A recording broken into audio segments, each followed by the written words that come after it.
नमस्कार, जोहार, जय हिंद मित्रों। मेरा नाम राजीव रंजन है। 7वीं से 10वीं सिविल सेवा परीक्षा जो जेपीएससी द्वारा आयोजित की गई थी, उसमें मेरा चयन पुलिस उपाधीक्षक के रूप में हुआ था। वर्तमान में मैं पलामू जिला में एज ए प्रोबेशनर डीएसपी कार्यरत हूँ। जेपीएससी में मेरा रैंक 7 था। इंटरव्यू में मुझे 65 नंबर आए थे। सबसे पहले मैं धन्यवाद कहना चाहूँगा विकास श्रीवास्तव सर का, जो इस चैनल के माध्यम से हज़ारों छात्रों को निःशुल्क सहयोग प्रदान कर रहे हैं। हमें भी विकास सर के मार्गदर्शन से बहुत ही फ़ायदा हुआ, जिससे हम इस परीक्षा में सफल हो सके। विकास सर के आदेशानुसार, उनके अनुरोध अनुसार उन्होंने कहा था कि हम अपने इंटरव्यू के एक्सपीरियंस बाकी आगामी छात्रों में जो इंटरव्यू है जेपीएससी का, उसमें जो छात्र सम्मिलित हो रहे हैं, उसमें अपने इंटरव्यू के कुछ एक्सपीरियंस शेयर करें। तो इसी इंटरव्यू के एक्सपीरियंस को शेयर करने के लिए आज मैं आप लोगों के समक्ष हूँ। हमारे समय में 4 इंटरव्यू बोर्ड थे। मेरा इंटरव्यू बोर्ड उस समय के जेपीएससी अध्यक्ष दिवंगत श्री अमिताभ चौधरी जी के अध्यक्षता में था। हमारे इंटरव्यू पैनल में 4 सदस्य थे।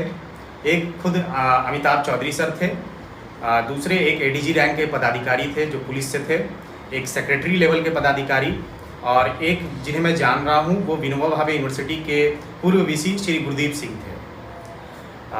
सबसे पहले इंटरव्यू की शुरुआत अध्यक्ष अमिताभ चौधरी सर ने की। उन्होंने अपने बारे में, मतलब टेल मी अबाउट योरसेल्फ से ये क्वेश्चन शुरू किया। मैंने अपने बारे में इसमें बताना शुरू किया।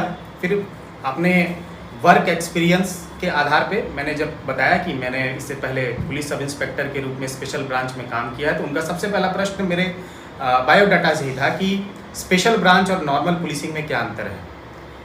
फिर मैंने उन्हें बताया। उसके उपरांत उन्होंने पूछा कि पुलिस में डिस्ट्रिक्ट पुलिसिंग के अलावा और कौन कौन से ब्रांचेज हैं। उसके उपरांत उन्होंने पूछा कि आज का न्यूज़पेपर पढ़ के आए हो। मैंने कहा हाँ सर, पढ़ के आया हूँ। तो अभी क्या क्या न्यूज़ चल रहा है? तो मैंने तत्काल चल रहे न्यूज़ के बारे में उनसे डिस्कस किया। उसी में एक न्यूज़ निकल के आया, उस समय रशिया यूक्रेन का कन्फ्लिक्ट शुरू हुआ था।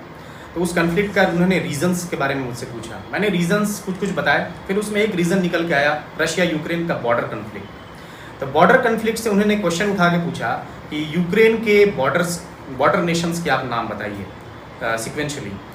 मैंने 3 से 4 नेशंस के नाम बताए। उसके बाद मैं बता नहीं पाया। मैंने बोला सॉरी सर।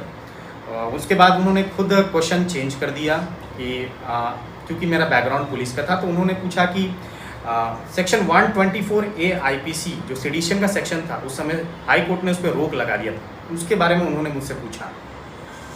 मैंने उसके बारे में भी उनसे बताया। फिर उसके बाद दूसरे पैनलिस्ट थे, एक एडीजी रैंक के पदाधिकारी थे। उन्होंने सवाल करना शुरू किया। जैसा कि बता रहा हूँ, मेरे पुलिस बैकग्राउंड से रिलेटेड उन्होंने पूछ दिया कि आईपीसी और सीआरपीसी में अंतर क्या है। फिर उन्होंने सीआरपीसी से ही निकाल कर मुझसे पूछा कि सीआरपीसी में मजिस्ट्रेट के रोल क्या क्या है। मजिस्ट्रेट से फिर उन्होंने आगे बढ़ा।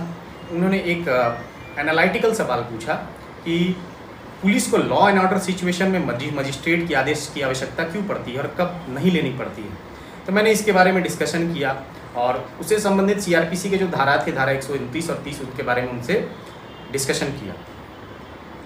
फिर उन्होंने पुलिस के रैंक और हायरार्की के बारे में मुझसे पूछा कि कांस्टेबल से डीजीपी रैंक तक आप मुझे सिलसिलेवार तरीके से सभी रैंक के बारे में बता दिया। मैंने सफलतापूर्वक इसका जवाब दे दिया। फिर उसके बाद दूसरे पैनलिस्ट थे जो एक सेक्रेटरी रैंक के पदाधिकारी थे। उन्होंने मुझसे पूछा मेरे फैमिली बैकग्राउंड के बारे में, मेरे होम टाउन के बारे में। जिसके बाद उन्होंने मेरे फादर के जॉब प्रोफाइल के बारे में पूछा। मैंने बताया कि वो डीवीसी में कार्यरत है। फिर उन्होंने डीवीसी से संबंधित एक प्रश्न पूछा। फिर उन्होंने एक एनालिटिकल सवाल पूछा कि डीवीसी जो कि जिसके मैक्सिमम प्लांट्स झारखंड में है, लेकिन उसका मैक्सिमम फ़ायदा वेस्ट बंगाल को मिल रहा है, इसके ऊपर आपको क्या कहना है, या क्या ये सही है? इसके बारे में क्या आपके विचार हैं? फिर उसके बाद उन्होंने नेक्स्ट पैनलिस्ट थे, उन्होंने अपना सवाल ख़त्म किया। फिर नेक्स्ट पैनलिस्ट थे गुरदीप सिंह सर, जो पूर्व विनोबा भावे के वीसी थे। उन्होंने एक सिचुएशनल क्वेश्चन पूछा, दंगा की परिस्थिति में आप क्या करेंगे। और उसके बाद चूँकि मैं एक्साइज डिपार्टमेंट में भी कार्यरत था, तो उन्होंने उस समय झारखंड में नया एक्साइज पॉलिसी आया था। उस एक्साइज पॉलिसी के बारे में मुझसे पूछा कि नए और पुराने एक्साइज पॉलिसी में क्या अंतर है। इस तरह अगर मेरे इंटरव्यू को एनालाइज किया जाए तो मेरा इंटरव्यू बहुत ज़्यादा एनालिटिकल तो नहीं था, बट फैक्चुअल ज़्यादा था। और इंटरव्यू के क्वेश्चंस को अगर डिवाइड किया जाए तो 2 पार्ट में आप उसको डिवाइड कर सकते हैं। एक मेरे बैकग्राउंड के ऊपर जिसमें इंक्लूड है मेरा job profile, educational profile plus मेरा होम टाउन, और दूसरा करंट अफेयर। तो इंटरव्यू में जो भी क्वेश्चन पूछे गए मेरे से रिलेटेड ही पूछे गए, इसलिए आप लोगों को भी इंटरव्यू में कॉन्फिडेंट रहना है। कोई भी ऐसा क्वेश्चन इरेलीवेंट फैक्ट आपसे नहीं पूछा जाएगा। जो भी क्वेश्चन होगा आपसे रिलेवेंट क्वेश्चन ही पूछे जाएंगे। जैसे आप करंट अफेयर अभी क्या चल रहे हैं, क्या क्या नए पॉलिसीज़ आ रहे हैं गवर्नमेंट के, या फिर जो डीएसपी पोस्ट जिन्होंने ऑप्ट किया है, मैं उन्हें कहूँगा कि ज़रूर से जो न्यू क्रिमिनल लॉज आए हैं BNS, BNSS और BSA, इनको एक बार देख ले, क्योंकि करंट में बहुत चल रहे हैं, पुलिस रिलेटेड है और गवर्नमेंट के नई पॉलिसीज़। तो आपको बहुत ज़्यादा नर्वस होने की आवश्यकता नहीं है। आप अपने बैकग्राउंड को थोड़ा ब्रश अप कर ले, अपने बारे में थोड़ा सा जान ले, और आप अपने पर्सनालिटी, जो आपका पर्सनालिटी है, उसी पर्सनालिटी में जाए।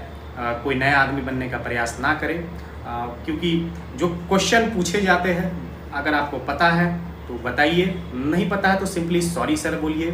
इसमें कोई शर्म की बात नहीं है, क्योंकि इंटरव्यू कहीं से भी नॉलेज का टेस्ट नहीं है, ये आपके पर्सनालिटी का टेस्ट है, ये आपके कॉन्फिडेंस का टेस्ट है। इसलिए be confident, best of luck for all. Thank you, जय हिंद।